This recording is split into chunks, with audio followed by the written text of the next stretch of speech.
안녕하세요. 이상튜브입니다. 지난 11월 29일에 폴란드 바르샤바에서는 폴란드 한국 방위산업협력 세미나를 열었습니다. 폴란드 정부에 따르면 폴란드군은 한국의 방위 기술을 활용하여 지속적으로 잠재력을 강화하고 있다고 밝히며 올해 7월에 총 1000대의 K2 전차와 K2 PL 버전과 함께 훈련과 물류 패키지 및 탄약 공급 등의 기술 지원에 대한 계약을 현대로템과 체결했습니다. 이어 한화디펜스와 체결한 기본 계약은 K9A1 자주포와 K9PL 672문을 인수하는 내용과 함께 K10 탄약 차량 및 K11 지휘 차량 및 폴란드산 부품과 훈련 및 물류 패키지, 그리고 탄약 공급의 기술 지원에 대한 계약을 체결했습니다. 이 자리에서 부하 슈차크 국방부 장관 겸 부총리는 올해 우리는 방위산업 분야에서 폴란드 안보에 핵심적으로 중요한 프로젝트의 공동 이행을 협상했습니다. 개방성과 협력의지 덕분에 협상은 매우 빠른 속도로 모두가 만족할 수 있도록 진행되었습니다. 각 분야별로 회의 및 회담은 진행 중이며 모든 분야별로 진전이 있었습니다. 폴란드 정부와 업계 차원에서 이미 가시적인 성과를 내고 있고 이런 성과에는 상호 간 이해가 밑바탕이 되었습니다. K2 주력전차와 K9 자주포는 이르면 2022년에 인도될 예정이며 FA-50 항공기와 천무방사포 역시 이르면 2023년에 인도될 것으로 예상하고 있는 것도 사실이라고 말했습니다. 이어 한국이 이미 계약된 군사장비를 제공한다는 것은 후속 단계에서 광범위한 산업협력을 의미하며 이는 폴란드 방위산업의 역량을 향상시킬 것입니다. PGG그룹은 K2PL과 K9PL 및 천무 프로젝트에서 지분의 대략적인 가치가 약 630억 주워티 이상에 달할 것으로 추정됩니다. 이러한 무기 시스템의 많은 구성 요소가 폴란드의 방위산업에서 온다는 사실을 무시할 수 없습니다. 예를 들어 천무 발사대용 차체는 폴란드산 젤츠 차량이며 폴란드의 지휘통신 및 정찰 차량도 모두 폴란드산 차량입니다. 우리는 또한 한국이 필요한 지식 및 기술 이전과 함께 탄약 생산을 폴란드로 완전히 이전할 것으로 기대합니다라고 말했습니다. 이어 부하슈츠크 부총리는 폴란드의 안보에 중요한 군수산업 프로젝트의 이행에 대한 한국 정부의 지원에 감사를 표했습니다. 훨씬 더 넓은 범위에서 폴란드와의 협력을 구축한 한국 정부에도 감사를 드립니다. 폴란드 측이 단기간에 K2 전차와 K9 자주포 및 FA-50 항공기와 천무 발사대를 첫 인도받게 된 것은 한국 정부의 지원 덕분입니다.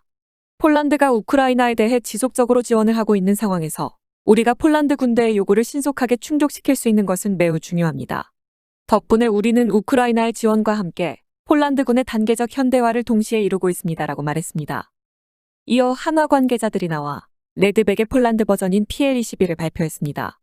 한화 관계자들은 레드백의 폴란드 버전에는 유인 포탑 대신 폴란드가 개발한 GSSW-30 무인 포탑이 장착됩니다. 따라서 폴란드 버전은 호주용으로 개발되어 폴란드 18사단에서 테스트한 AS-21 레드백과는 다른 차량이 될 것이라고 밝혀 한화디펜스는 폴란드의 PL-21 보병 전투 차량 프로그램의 폴란드산 GSSW-30 포탑과 함께 중형 IFV 솔루션을 제공할 것이라고 밝힌 것입니다. 또한 한화디펜스가 HSW와 함께 개발하고 있는 장갑차는 폴란드와 한국 기술이 결합될 것이며 통합은 폴란드에서 수행될 것이라고 말했습니다. 이어 AS-21 레드백의 차체는 폴란드 18사단에서 테스트를 위해 인도된 호주 버전이 아닌 미국 버전용으로 개발된 솔루션을 기반으로 하고 있다고 밝혔습니다. 현재 한화디펜스는 오시코시 디펜스와 함께 레드백을 기반으로 하여 미국 브래들리 차량의 후속 프로그램에 참여하고 있으며 프로그램의 5단계 중 3번째 단계를 진행 중이며 이 프로그램에서 한화디펜스는 오시코시 디펜스와 함께 최종 단계에 진출했습니다. AS-21 레드백은 유인 포탑을 갖춘 호주의 요구사항에 따라 개발된 차량이지만 한화디펜스는 미국의 미래 보병 전투 차량 프로그램의 2번째 단계의 일환으로 오시코시와 함께 무인 포탑을 갖춘 OMFV를 개발하고 있습니다. 폴란드 버전인 PL-21도 이러한 한국의 기술력과 생산 능력을 바탕으로 한 폴란드 솔루션이 될 것이라고 말했습니다. 이어 한화디펜스 대표는 폴란드 측과 광범위한 협력뿐만 아니라 PL-21의 다른 이점도 강조했습니다. PL-21은 크랩과 K9 자주포의 차체와 높은 호환성을 가지고 있습니다. 그리고 한화디펜스는 동력 전달 시스템과 서스펜션 및 제어 시스템과 같은 핵심 요소를 제공할 수 있다고 밝혀 현재 개발이 진행 중인 한국산 파워팩이 탑재될 수 있을 것으로 전망했습니다.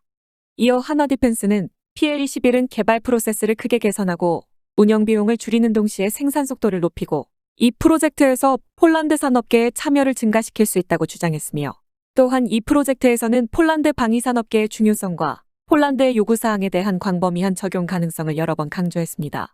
폴란드 국방부에 따르면 PL-21 프로젝트의 장점 중 하나는 폴란드 내 생산으로 인한 짧은 납기 기간이지만 폴란드 산업계가 이번 프로젝트에 광범위하게 참여하고 있는 만큼 폴란드 산업계와 이 프로젝트를 어떻게 조화시킬 수 있을지는 미해결 문제로 남아있다라고 밝혔습니다.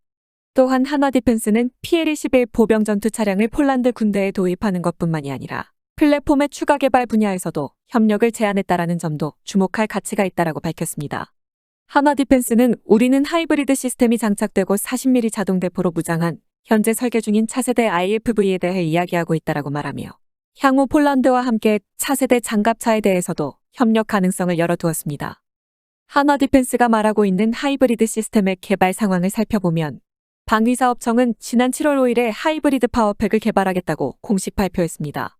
방위사업청의 보도자료에 의하면 하이브리드 파워팩 특화연구센터를 전남대학교에 개소했다고 밝혔습니다. 특화연구센터 사업은 산업체와 대학 및 연구기관을 설립하여 특정 기술 분야 연구를 집중적으로 지원하는 프로그램으로 우수 연구 인력의 기술 잠재력을 국방기술 개발에 접목함으로써 국방 분야 핵심 기초 기술을 확보하고 관련 분야 인력 양상을 저변 확대를 목적으로 합니다. 하이브리드 파워팩 개발에는 올해부터 2031년까지 총 200억 원 정도의 자금이 투입될 예정입니다.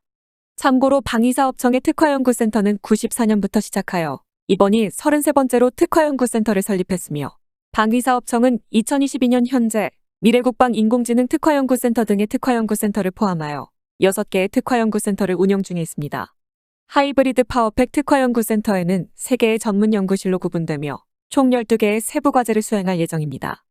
연구주관기관인 전남대학교를 중심으로 한국과학기술원과 연세대 등 6개 대학과 한국자동차연구원 등 2개의 연구소에서 총 110여 명 이상의 국내 산학년의 전문 연구 인력이 참여할 예정입니다. 특히 하이브리드 파워팩에서는 세계 최고 수준인 8kW급의 하이브리드 파워팩 기술 확보를 목표로 연구할 예정이며 이를 통해 미래전에서 각광받고 있는 무인무기 체계의 작전 시간 중대 및 효율적인 운용 및 관리를 위한 핵심 기술을 확보할 것으로 기대되고 있습니다. 아쉬운 점은 8kW를 마력으로 환산하면 10마력 정도의 파워팩이어서 미래 전장의 핵심이 될 하이브리드 장갑차 등에 사용하기는 어려울 것으로 보이며 소형 무인기와 드론을 위한 하이브리드 파워팩이 될 것으로 보입니다. 따라서 연구단은 우선 10마력의 하이브리드 파워팩 개발 후 앞으로 점진적으로 잠수함과 장갑차 등에서 사용할 수 있는 파워팩을 개발할 것이라고 밝혔습니다. 이 밖에도 마이클 자흐 폴란드 국방위원장도 자신의 SNS에 한국의 KF-21 개량형인 KF-21PL이 폴란드에서 공동 생산될 가능성이 높다라고 발언하여 KF-21 개량형도 폴란드에서 제조될 가능성이 높은 것으로 알려졌습니다. 현재 폴란드의 모라비에츠키 정권은 외자에 대한 의존도는 낮추고 정부 및 국가 영웅이 국가 발전을 이끄는 한국이나 일본식 발전 모델을 재현하여 폴란드 경제를 다듬으려 하는 등 국제적인 접근법을 조금 더 따르는 경향이 있다고 알려지고 있습니다. 특히 모라비에츠키는 폴란드를 유럽의 한국으로 만들고자 하고 있습니다. 한국은 한국전쟁 당시 잿더미가 되었고 폴란드도 마찬가지로 세계 제2차 대전 이후 황폐화되었으며 한국의 삼성과 같은 대기업을 폴란드에 세우는 것 또한 모라비에츠키 총리의 목표라고 밝힌 적이 있습니다. 이렇듯 폴란드는 한국을 여러 가지 방면에서 배우고 있으며 이제는 경제 분야뿐만 아니라 방위산업에서도 한국을 롤모델로 여기고 있어 앞으로 두 나라의 관계는 점점 더 긴밀해질 것으로 보입니다. 이상 마치겠습니다. 시청해주셔서 고맙습니다. 이상튜브였습니다.